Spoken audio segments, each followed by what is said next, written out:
Hello everyone, first of all good afternoon to all of you. जैसा कि आप सभी स्क्रीन पर देख पा रहे हैं, आज हम बात करेंगे डीएलएड फर्स्ट सेमेस्टर के। आपका सब्जेक्ट है शिक्षण अधिगम के सिद्धांत।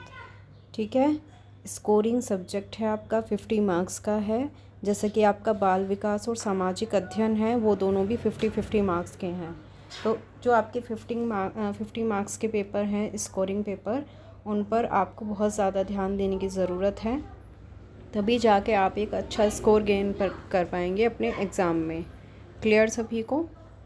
हाँ बिल्कुल, करना तो सभी पर है आपको फोकस, लेकिन 50 मार्क्स पर ज़्यादा करना है। 46-48 अगर आपके यहाँ तक आ जाते हैं तो 90 प्लस स्कोर आपका 101% होगा।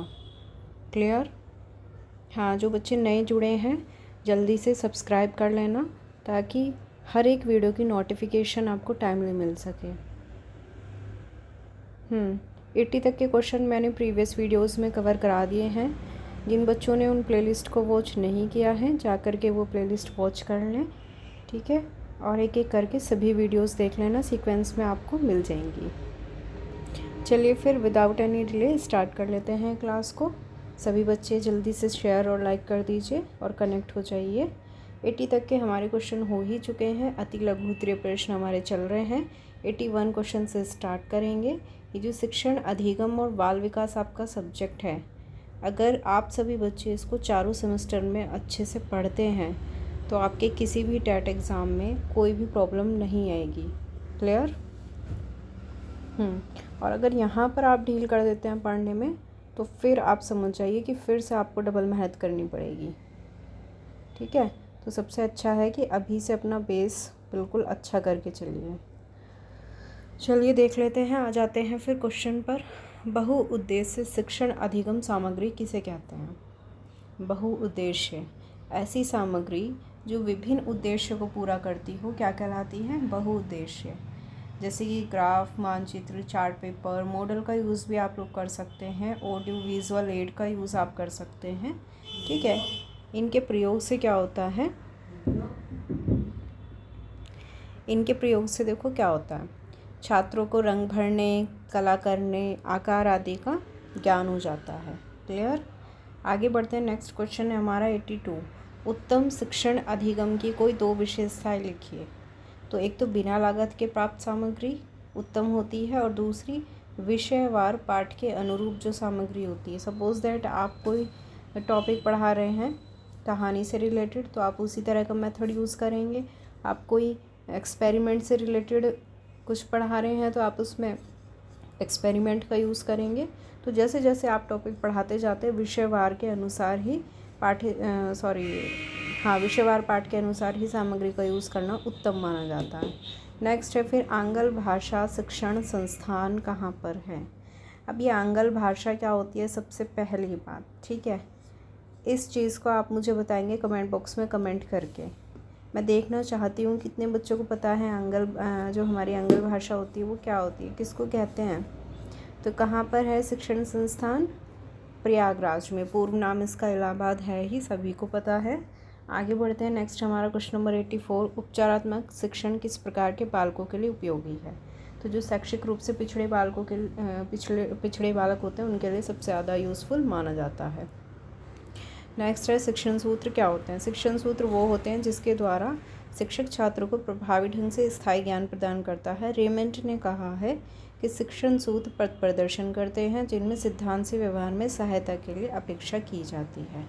ठीक है, बेसिकली जो हमारे टीचिंग हमारे ये सूत्र हैं, शिक्षण सूत्र, इनका फ़ायदा क्या है हमें? इनका सबसे बड़ा फ़ायदा यही है कि बच्चे को इफ़ेक्टिव तरीके से कुछ अलग, कुछ यूनिक करके सिखाना है ना।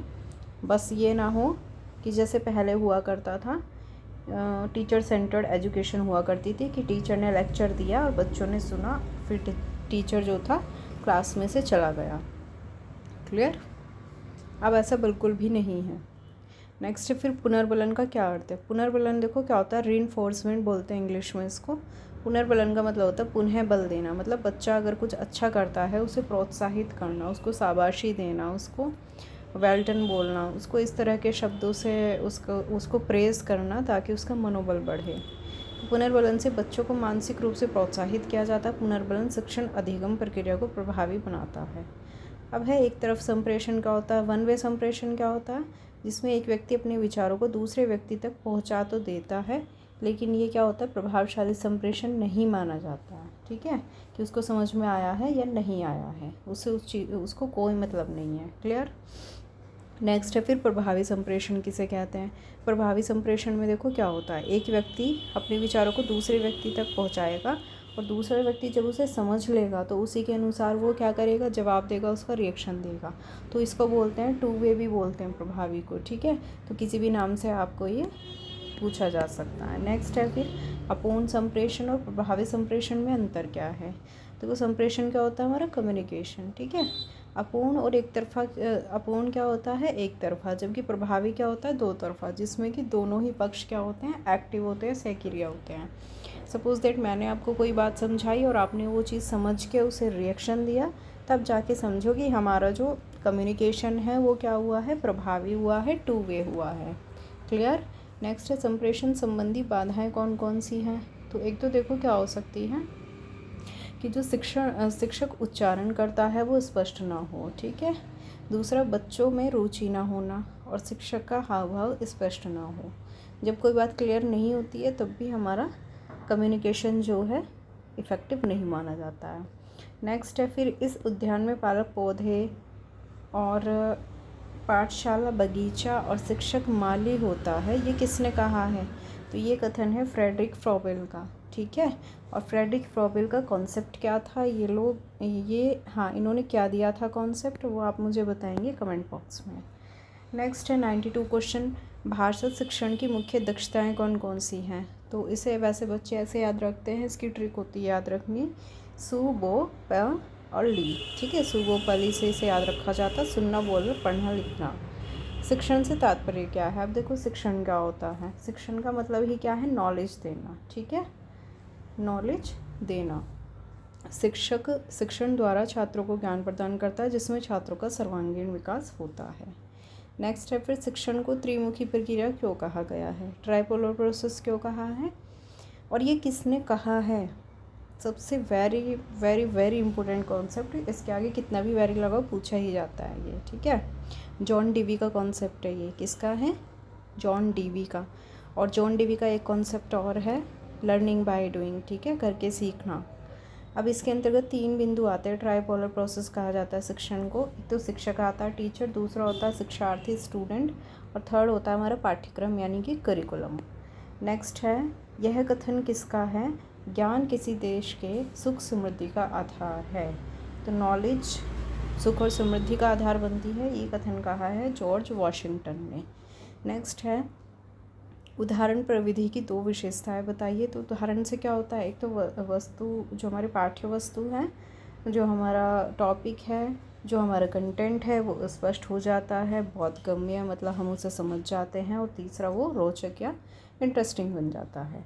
फिर उदाहरणों के प्रयोग से विषय सामग्री को स्पष्टता मिलती है, ज्ञान भी मिलता है। टीएलएम द्वारा कक्षा शिक्षण कार्य को प्रभावशाली और रोचक बनाया जाता है। क्लियर। आगे बढ़ते हैं, नेक्स्ट क्वेश्चन हमारा 97, सीखने में जब समस्या का समाधान अचानक आ जाता है वह सिद्धांत कौन सा होता है। जहाँ भी अचानक वर्ड आएगा, अचानक से किसी समस्या का समाधान आना आता है सूझ के सिद्धांत के अंतर्गत। ठीक है, और सूझ के सिद्धांत के अन्य भी कई नाम हैं, मैंने बहुत बार बताया है। जिन बच्चों ने बाल विकास की पूरी क्लासेस की हैं उनको बिल्कुल अच्छे से याद होगा, जिन्होंने नहीं की हैं जा कर के प्लेलिस्ट में वॉच कर लेना। ठीक है, और सूझ का सिद्धांत के प्रतिपादक कौन है ये भी आप मुझे बताएंगे कमेंट बॉक्स में। ये सारे जो मैं होमवर्क दे रही हूँ आपको, ठीक है, ये बिल्कुल प्रॉपर वही बच्चे कर पाएंगे जिन्होंने पहले से चैनल को ज्वाइन किया हुआ है। चलिए आगे बढ़ते हैं। पीटीए और एमटीए का पूरा नाम क्या होता है। तो पीटीए तो होती है पेरेंट टीचर मीटिंग, और एमटीए क्या होती है, मदर टीचर एसोसिएशन। आगे बढ़ते हैं, नेक्स्ट हमारा 99 क्वेश्चन, टीएलएम में कितनी धनराशि देय होती है। तो टीएलएम के लिए दिए जाते हैं 500 रुपये। ठीक है, बीआरसी का पूरा नाम क्या होता है, ब्लॉक रिसोर्स सेंटर, खंड संसाधन केंद्र। यहाँ तक क्लियर है भाई सभी बच्चों को। अगर यहाँ तक क्लियर है तो जल्दी से कमेंट बॉक्स में मुझे कमेंट करके फीडबैक ज़रूर दीजिए आप लोग। क्लियर है? नहीं है? अच्छा लग रहा है पढ़ा हुआ? अगर अच्छा लग रहा है तो अपने दोस्तों में ज़्यादा से ज़्यादा शेयर कीजिए भाई। चलिए आगे बढ़ते हैं। तो क्वेश्चन नंबर 101 है, प्रयोग प्रदर्शन विधि मुख्य रूप से किस कार्य के लिए उपयोगी है? प्रयोग प्रदर्शन, एक्सपेरिमेंटल मेथड, तो ये है सिर्फ और सिर्फ किसके लिए? साइंस के लिए। साइंस में सबसे ज़्यादा क्या होते हैं? एक्सपेरिमेंट होते हैं, राइट। नेक्स्ट है फिर हमारा क्वेश्चन है 102, बाल केंद्रित शिक्षा का क्या अर्थ है? चाइल्ड सेंटर्ड एजुकेशन, उसमें क्या होता है? बच्चे को केंद्र मानकर शिक्षा दी जाती है। बच्चे के इंटरेस्ट को देखकर, बच्चे की कैपेबिलिटीज़, उसकी एबिलिटीज़, उसके इंटरेस्ट, उसके एप्टीट्यूड, ओवरऑल उसका बिहेव देख के, उसका लेवल देख के, किस स्तर का बच्चा है, ठीक है, उसी के अनुसार उसको शिक्षा दी जाती है, ना कि शिक्षक जो है वो अपने अनुसार शिक्षा देता है इसमें। क्लियर? आगे बढ़ते हैं। नेक्स्ट है, शिक्षण पद्धति के अंतर्गत डाल्टन योजना का प्रतिपादन किसने किया? तो ये किया था हेलेन पार्कहर्स्ट ने, ठीक है। और डाल्टन जो परियोजना है वो है क्या? डाल्टन मेथड, ये आप मुझे बताएंगे। मैं आपको पहले भी बता चुकी हूँ, बाल विकास वाली क्लास में पूरा एक्सप्लेन किया है मैंने। आपकी वहाँ पर राजन की सीरीज़ हो चुकी है कंप्लीट। किसी बच्चे ने अगर वो वॉच नहीं की है तो भी वॉच कर लेना। नेक्स्ट है क्वेश्चन नंबर है हमारा 104, किस शिक्षण पद्धति में प्रथम बार बच्चों को लिखकर सिखाने में मांसपेशियों के संतुलन पर जोर दिया जाता है? तो ये दिया जाता है मॉन्टेसरी मेथड में, ठीक है। नेक्स्ट है क्वेश्चन नंबर 105, बहुकक्षा शिक्षण क्या है? बहुकक्षा शिक्षण, जैसे कि पता चल रहा है, बहु मतलब बहुत सारे, जब एक से ज़्यादा क्लास को एक साथ मिला के टीचिंग की जाती है तो उसको क्या बोलते हैं? बहुकक्षा शिक्षण। नेक्स्ट है, प्लेवे पुस्तक के लेखक कौन हैं? तो प्लेवे के हैं हेनरी कॉल्डवेल कुक। नेक्स्ट है, वी.डी. भाटिया के अनुसार प्रेरणा सिद्धांत क्या है? तो प्रेरणा क्या होती है? मोटिवेशन। देखो, मोटिवेशन ऐसी चीज़ होती है जो बच्चे में रुचि पैदा कर देती है, ठीक है। जब वह एक बार किसी विषय में रुचि लेने लगता है तो उससे क्या करता है? वो ध्यानपूर्वक पूरा फोकस करके पढ़ता है, राइट। आप भी अगर किसी चीज़ में इंटरेस्टफुल है, सपोज़ दैट आपका साइंस में ज़्यादा इंटरेस्ट है, तो आप उसे बहुत ज़्यादा ध्यान से पढ़ेंगे, है ना। या किसी बच्चे का किसी मूवी में बहुत इंटरेस्ट है तो देखना, आप उसे ऑब्ज़र्व करना, बहुत ध्यान से देखता है वो उसको।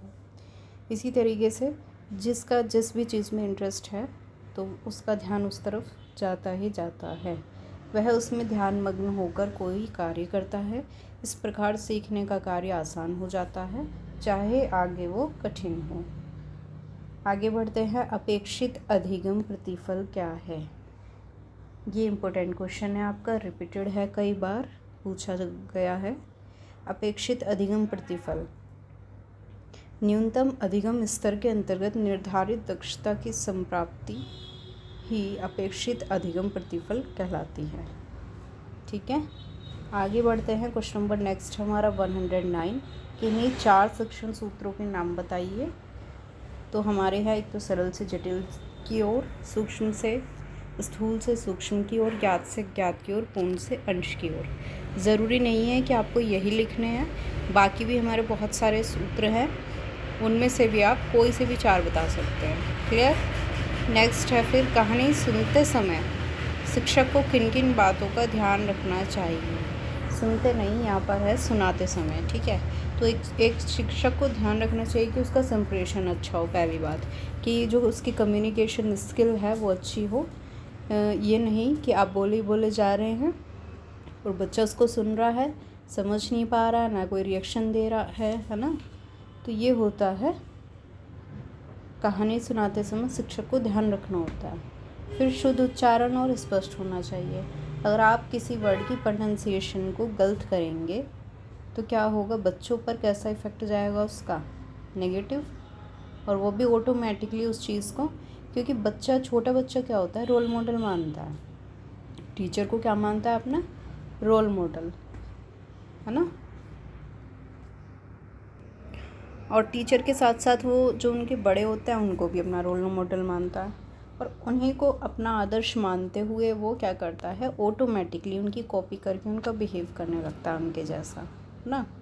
तो अगर आप लोग उनके सामने, बच्चों के सामने आप जैसे बात करेंगे, वो ऑटोमेटिकली, उनको सिखाने की ज़रूरत नहीं है, ऑटोमेटिकली वो क्या करेंगे, वो चीज़ें ग्रैब कर लेंगे, राइट। नेक्स्ट है फिर कहानी की जो भाषा है वो सरल और छात्रों के मानसिक स्तर के अनुकूल होनी चाहिए। लैंग्वेज ऐसी ना हो कि बहुत ज़्यादा टिपिकल वर्ड यूज़ किए हैं जो कि एक प्राइमरी के बच्चे को समझ नहीं आ रहे हैं। आगे बढ़ते हैं, राज्य शैक्षिक तकनीकी संस्थान कहाँ है, तो ये है लखनऊ में, ठीक है। नेक्स्ट आगे बढ़ते हैं, राज्य परियोजना कार्यालय कहाँ है, तो ये भी कहाँ पर है, लखनऊ में है। सीमेट कहाँ है, सीमेट प्रयागराज पूर्व इलाहाबाद में है। सीमेट आप लोग लाएंगे सर्च करके, ठीक है। खुद से भी कोई चीज़ खोजिए, ढूंढिए, सर्च करिए, तभी जाके क्या होगा, आप लोग एक्सप्लोर करेंगे उस चीज़ को और लंबे समय तक मेमोरी में रख पाएंगे। नेक्स्ट है उच्च अध्ययन शिक्षा संस्थान कहाँ है, तो उच्च अध्ययन शिक्षा संस्थान है प्रयागराज में। SCERT का पूरा नाम क्या होता है, राज्य शैक्षिक अनुसंधान और प्रशिक्षण, ठीक है। और NCERT का क्या होता है, नेशनल आ जाएगा राज्य की जगह, ठीक है, राष्ट्रीय शैक्षिक अनुसंधान और प्रशिक्षण। देखो ये रहा राष्ट्रीय, इसी के जस्ट नीचे दिया गया है, ठीक है। दोनों की फुल फॉर्म आती है, टेट में भी, किसी भी टेट एग्ज़ाम में आपके, इवन STET में और UP टेट में, CTET में भर भर के क्वेश्चन पूछे जाते हैं। ये बेसिक सी फुल फॉर्म है जो आपको बिल्कुल याद ही होनी चाहिए। नेक्स्ट है हमारा 117 क्वेश्चन, शैक्षिक अनुसंधान और प्रशिक्षण परिषद का गठन कब हुआ, तो ये हुआ था 1981 में। अब सूक्ष्म शिक्षण के चरण बताने आपको। माइक्रो टीचिंग के 6 स्टेप होते हैं। सबसे पहले योजना बनाई जाती है, फिर पाठन, फिर पुनर्भरण किया जाता है, फिर पुनर्शिक्षण रीटीचिंग होती है, पुनर्योजना फिर से रीप्लान किया जाता है, और पुनर्भरण बैक यानी कि फिर से रीफीडबैक होता है, ठीक है। आगे बढ़ते हैं, नेक्स्ट है हमारा क्वेश्चन 119, गतिविधि से आप क्या समझते हैं। देखो गतिविधि क्या होती है, वह रुचिकर ढंग होता है जो अधिगम प्रक्रिया को रोचक बनाता है, ठीक है, इंटरेस्टिंग बनाता है। और गतिविधि द्वारा, एक्टिविटी द्वारा दिया गया जो ज्ञान होता है वो क्या होता है, स्टेबल। नेक्स्ट है फिर शिक्षण कौशल से आप क्या समझते हैं, तो शिक्षण कौशल वो आधार है जिससे अध्यापक शिक्षण कार्य प्रभावी और रोचक ढंग से संपादित करता है। क्लियर। नेक्स्ट है फिर गेज के अनुसार शिक्षण कौशल एक विशेष अनुदेशन है जिसका प्रयोग अध्यापक अपने कक्ष में करता है। नेक्स्ट है क्वेश्चन नंबर 121 और आज का लास्ट क्वेश्चन हमारा, किन्हीं 4 शिक्षण प्रविधियों के नाम बताइए। तो वैसे तो बहुत सारी हैं, कोई भी 4 आप बता सकते हैं, प्रश्नोत्तर विधि, गतिविधि, व्याख्यान और विवरण। अब आपके लिए एक होमवर्क है, और वैसे तो मैं काफ़ी बहुत सारा दे चुकी हूँ। एक होमवर्क ये भी है आपका कि प्रश्नोत्तर विधि किसने दी है, कौन है इसके प्रतिपादक, ठीक है। चलिए फिर मिलते हैं भाई नेक्स्ट क्लास में। नेक्स्ट में हम स्टार्ट करेंगे लघु उत्तरीय प्रश्न। बाकी हमारे अति लघु हो चुके हैं कंप्लीट, ऑब्जेक्टिव भी हमारे पूरे कंप्लीट हो गए हैं। बाकी 4 सब्जेक्ट का आपका सिलेबस भी कंप्लीट हो चुका है, SST का, साइंस का, कंप्यूटर का और बाल विकास का। जो बच्चे नए कनेक्ट हुए हैं जा कर के प्लेलिस्ट वॉच कर लें, जिन्होंने पहले से कर ली है वेल एंड गुड है, वो उसको रिविज़न करते रहें, ठीक है भाई। सभी को क्लियर। कोई प्रॉब्लम है तो आप लोग मुझसे कमेंट बॉक्स में कभी भी पूछ सकते हैं। और ये तो कहने की बात ही नहीं है कि चैनल से सभी कनेक्ट हो जाइए ताकि आने वाली हर एक वीडियो की नोटिफिकेशन आपको टाइमली मिल सके। और अगर किसी बच्चे को TP के बारे में कुछ पूछना है तो मुझसे कमेंट बॉक्स में नीचे कमेंट लिख के आप लोग पूछ सकते हैं। चलिए फिर भाई मिलते हैं नेक्स्ट वीडियो में। Thanks for watching, bye bye, thank you so much.